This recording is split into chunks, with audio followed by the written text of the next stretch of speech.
Հայկաշենցի Մարտիրոսյանների սեղանն արդեն մի քանի օր է չի հավաքվում։ Ծանոթ բարեկամները գալիս են շնորհավորելու ընտանիքի ավագ որդու Սիմոն Մարտիրոսյանի արծաթե մեդալը, որը հայդությազունը նվաճեց ամառային օլիմպիական խաղերում։ Սիմոնը հայ օլիմպիականներից առաջինն էր, որ մեր մարզիկների համար բացեց դեպի հաղթանակ տանող ճանապարհը։ Գնացածներից դեռ ոչ մեկ չէր կարողացել ինչ-որ մի մեդալ բերել, ու առաջինը Սիմոնի մոտ, ինչպես Գիլոյանն ասում, նավսը հանեց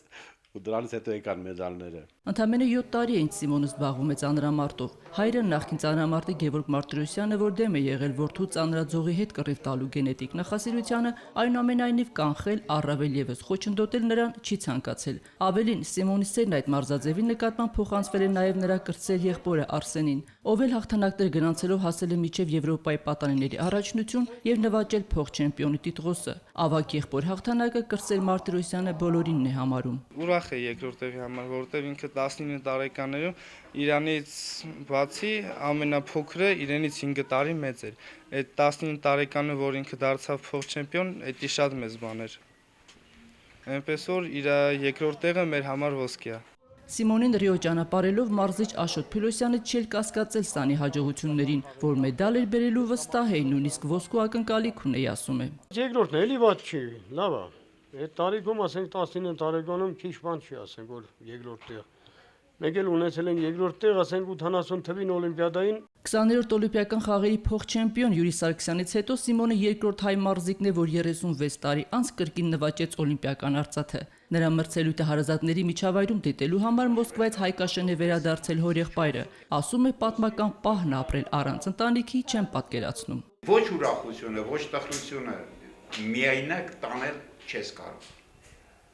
Ուրախությունը առավել ևս։ Իր զգացմունքների եւ հույզերին ազատություն տալու համար Սիմոնի հորաքույրն էլ առանձնացել եւ միայնակ է դիտել ծանրաձողի հետ Զարմիկի մենամարտը, իսկ երբևէ որդու մրցելույթն ուղիղ եթերում չդիտած նրա մայրը այս անգամ հաղթահարել ինքն իրեն եւ տղայի պայքարին հետեւել ոչ թե աչքի տակով միջանցքում անցուդարձ անելիս, այլ հերոստացույցի առաջ նստած։ Այս վերջին երկու մրցումը ասել եմ, որ պետք է նայեմ,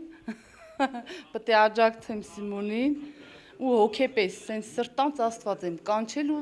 իրոք օգնել։ Թե կոնկրետ քանի անգամ է օլիմպիական խաղերի փոխ-չեմպիոն որդու մրցելույթի տեսագրությունը դիտել նախկին ծանրամարտիկ հայրը ինքն էլ է հաշիվը կորցրել։ Ասում է օրը մի 10-15 անգամ նայում եմ եւ ամեն անգամ հուզվում այնպես, ինչպես առաջին անգամ։ Սիրտս աղավար վատանում է։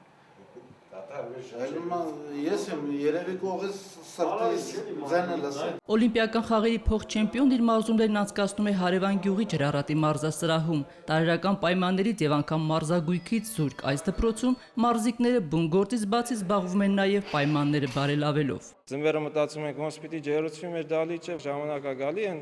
ցուրտ պահերը, որ մեր մոտ մեր մարզադպրոցում 10-12 աստիճանը դա նորմալ պայման է։ Ինչը այդպես չի, որովհետեւ 12 աստիճանի պայմաններում մարզիկի մկանները դե սառած են։ Դա վտանգավոր է այս պայմաններում ծանրամարտով զբաղվելը։ Համայնքի ղեկավարությունը ցանկության դեպքում կարող էր գոնե գազիֆիկացնել դպրոցը, մանավանդ որ գյուղը սնուցող գազատար խողովակը դպրոցի կողքով է անցնում։ Հայկուշ Ասլանյան, Հարություն Սահակյան, Առաջին ալիք։